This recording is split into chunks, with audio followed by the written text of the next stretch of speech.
So, yesterday, the London Summer Olympic mascots for 2012 were unveiled, and they look absolutely horrendous, ridiculous, in my opinion. So, you know, they're Wenlock and Mandeville.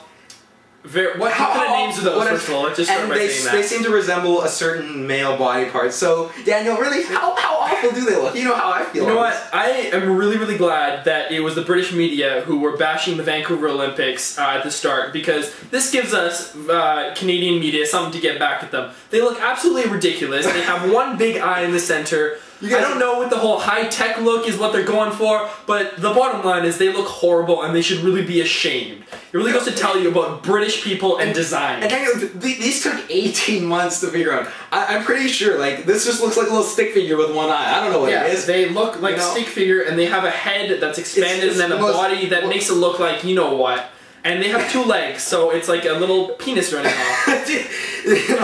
No, it's garbage, and they laughed at us. The thing is, what happened with Vancouver is that the weather, you can't control the weather, but you can control what you make of a mascot, and that is one of the most garbage things I've ever seen. You know, I wasn't, like, impressed with our mascots, but at least, you know, some people are cute and cuddly or whatever you want them to be, but, you know... This is the first time the Olympics will be back in Europe, I believe, since Athens in '04, and I think London's dug themselves a bit of a hole, and they've got a little hurdle to get off and to prove themselves, because it's a little bit of a bad start with these mascots. We'll see how it turns out and how the Olympics turn out. Hopefully they'll be good. Yeah. Next we've got the story from the World Hockey Championship taking place in Germany this year.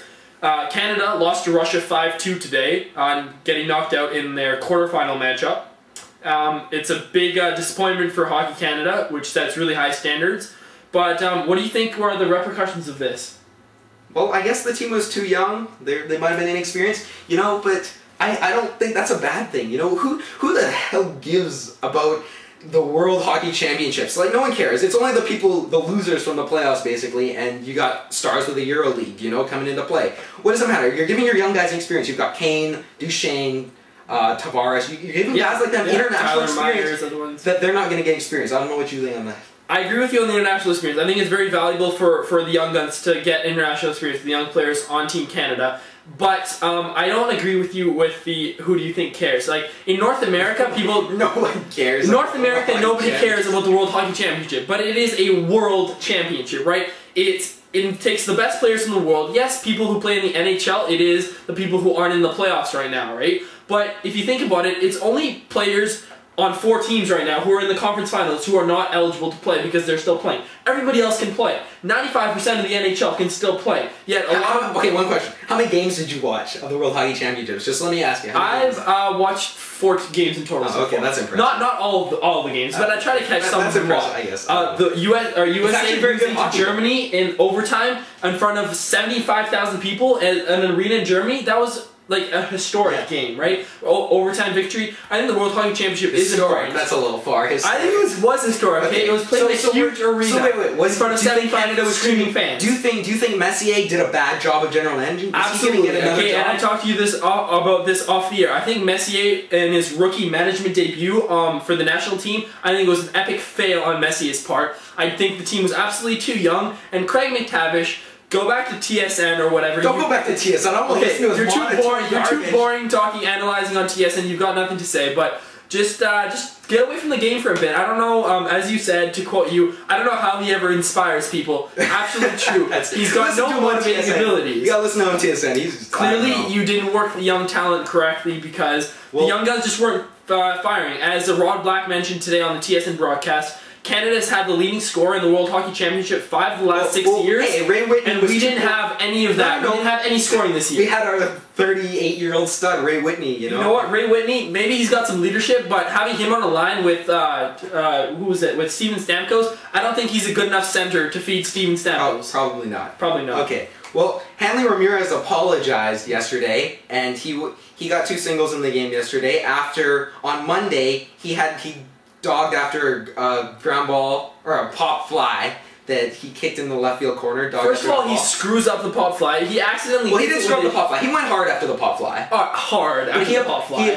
He hits it accidentally with his shins, kicks it far away from himself, goes into the corner, and then he trots after gingerly, like a half-hearted effort at best. I'm not sure if he lets the run get home, but definitely Abreu's not getting a throw on that one. But anyways, Hanley Ramirez apologized yesterday. He gets to play, plays well. He's a superstar. Whatever.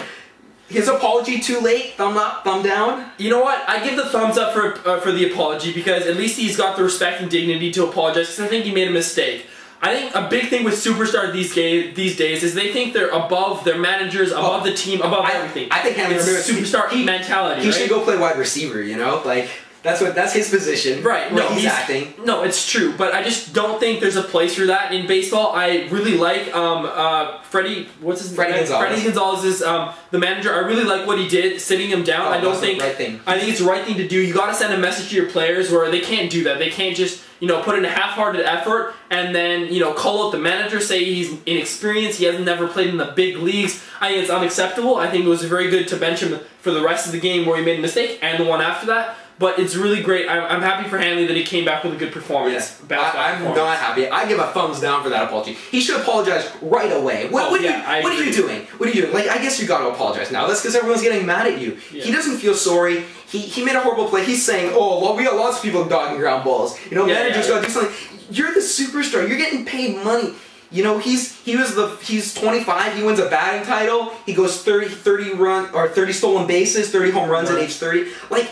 52 stolen bases at age 23 or something. Like, he's an unbelievable player. He's gotta act like I guess not everyone can be Derek Jeter, but because Derek Jeter is the epitome of a franchise shortstop, franchise player. He's very. But it's just that's just it's bad. It's garbage. It really is garbage.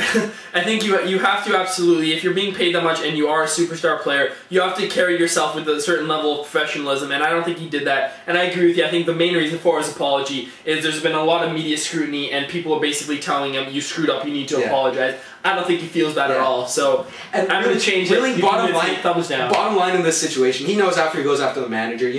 Bottom line, who's going? The manager or the superstar player? Superstar always. Right? Superstar wins. Like, he knows it. Wins over manager. He's going to be a diva. That's how it's going to be. It's always going to be He's got like the cocky attitude of a superstar, but I don't know. I don't know where that takes you.